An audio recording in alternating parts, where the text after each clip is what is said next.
ललन सिंह तेजस्वी को सीएम बनाना चाहते थे। ललन सिंह खुद राज्यसभा जाना चाहते थे। ललन सिंह और लालू प्रसाद यादव के बीच डील हुई। ललन सिंह ने जेडीयू को तोड़कर आरजेडी में जाने का रोड मैप तैयार किया। सूत्रों के हवाले से आ रही इन दावों को अब सिलसिलेवार तरीके से आपको समझाते हैं। ललन सिंह के इस्तीफे की पूरी इनसाइड स्टोरी।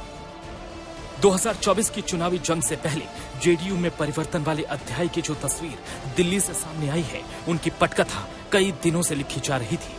बीते कई दिनों से ललन सिंह को जेडीयू अध्यक्ष पद से हटाने की तैयारी हो रही थी। ललन सिंह जी ने कहा कि मुझे चुनाव लड़ना है, इस कारण से मैं इस पद से मुक्त होना चाहता हूं और इस बात का प्रस्ताव उन्होंने दिया कि आदरणीय नीतीश कुमार जी अब राष्ट्रीय अध्यक्ष के रूप में कार्यभार संभालेंगे और इस पर आदरणीय नीतीश कुमार जी ने स्वीकृति प्रदान की। क्योंकि भले ही ललन सिंह के अध्यक्ष पद से हटने को लेकर जेडीयू तमाम दलील दे रही हो, लेकिन इस बात की सबसे ज्यादा चर्चा है कि लालू यादव से उनकी नजदीकी नीतीश कुमार को अखर रही थी।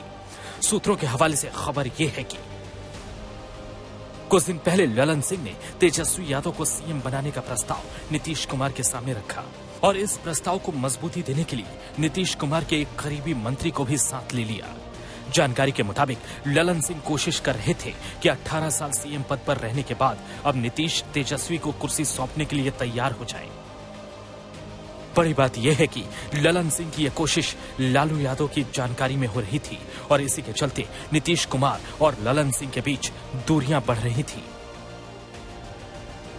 बताया जा रहा है कि नीतीश कुमार ने तेजस्वी को सीएम बनाने का प्रस्ताव ठुकरा दिया, तो ललन सिंह ने जेडीयू को तोड़ने के प्लान पर काम शुरू कर दिया। सूत्रों के मुताबिक कुछ सप्ताह पहले जनता दल यूनाइटेड के करीब 12 विधायकों की एक गुप्त बैठक भी हुई थी। ललन सिंह इन विधायकों की मदद से तेजस्वी यादव की ताजपोशी करने के चक्कर में थे, लेकिन इस सीक्रेट मीटिंग की भनक नीतीश कुमार को लग गई, जिसके बाद ही अध्यक्ष पद की कुर्सी से ललन सिंह की विदाई की तैयारी शुरू हो गई। चर्चा यह भी है कि ललन सिंह राज्यसभा जाने की फिराक में थे, इसलिए वो ये पूरी प्लानिंग कर रहे थे। इस तरह से प्रेस मीडिया लोगों के बीच अपनी दुर्गति करा के जाना, मुझे अफसोस है, हमारे क्षेत्र के सांसद हैं, यह कतई उचित नहीं है। एक चर्चा इस बात की भी है कि ललन सिंह को लेकर नीतीश कुमार की पार्टी के कई नेता नाखुश थे और इस बीच बीजेपी नेताओं के आरजेडी में जेडीयू के विलय वाले बयान पार्टी के भीतर तनाव बढ़ा रहे थे। ये कहा जा रहा है कि बीजेपी ये कह रही है कि नीतीश कुमार ने ललन सिंह को इसलिए हटा दिया क्योंकि उनकी नजदीकियां जो हैं वो आरजेडी के साथ ज्यादा हो गई थी। आप बोले बीजेपी, सवाल हमसे पूछिए। नहीं, उन्होंने आरोप लगाया है। आरोप लगाया है तो उन्हीं से पूछिए। हम जो फैक्ट होता है ना, जो घटना घटती है उस पर बोलते हैं, किसी के बयान पर हम नहीं बोलते। जेडीयू में हुए बदलाव और तमाम संभावनाओं को देखते हुए आरजेडी भी अलर्ट मोड पर आ गई है और तेजस्वी यादव का 6 जनवरी से शुरू होने वाला ऑस्ट्रेलिया दौरा रद्द हो सकता है।